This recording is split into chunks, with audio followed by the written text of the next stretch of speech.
હું પંડ્યા આરતી આપ જોઈ રહ્યા છો સ્પાર્ક ટુડે ન્યૂઝ। સુરતમાં લોકસભાની ચૂંટણીને લઈ મીડિયા મોનિટરિંગ રૂમ શરૂ કરાયો। બહુમાળીના આયોજન ભવન ખાતે મીડિયા મોનિટરિંગ રૂમ શરૂ કરવામાં આવ્યો છે।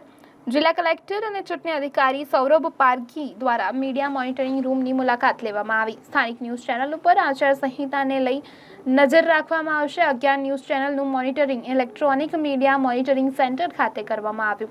કોઈપણ મીડિયાનો દુરુપયોગ ન થાય, પેડ ન્યૂઝ અને ફેક ન્યૂઝ પર નજર રાખી શકાય તે માટે આ મીડિયા મોનિટરિંગ સેન્ટર સુરતમાં શરૂ કરવામાં આવ્યું છે। ચૂંટણીની આદર્શ આચારસંહિતા લાગુ થયા પછી આપણે બહુમાળી ભવન ખાતે સુરત જિલ્લાની જેટલી 16 એસેમ્બલી સેગમેન્ટ છે એના માટેની મીડિયા સર્ટિફિકેશન મોનિટરિંગ કમિટી અને મીડિયા કંટ્રોલ રૂમ છે અહીંયા કાર્યરત કર્યું છે। એની પ્રક્રિયાના ભાગરૂપે આજે મુલાકાત પણ લીધી અને જરૂરી સૂચનાઓ આપી છે।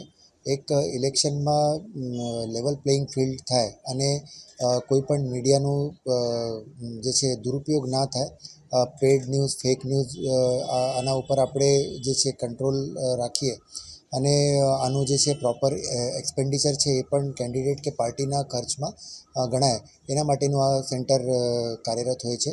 જે અમુક કન્ટેન્ટ છે મીડિયાના એ સર્ટિફિકેશન માટે પણ અહીંયાથી કામગીરી થાય છે અને બધા જ કેન્ડિડેટ્સને, પાર્ટીઝને લેવલ પ્લેઇંગ ફિલ્ડ મળે એના માટે ઇલેક્શન તંત્ર કાર્યરત છે અને આના ભાગરૂપે જે મીડિયા સર્ટિફિકેશન મોનિટરિંગ સેન્ટર છે એ અહીંયા કાર્યરત છે।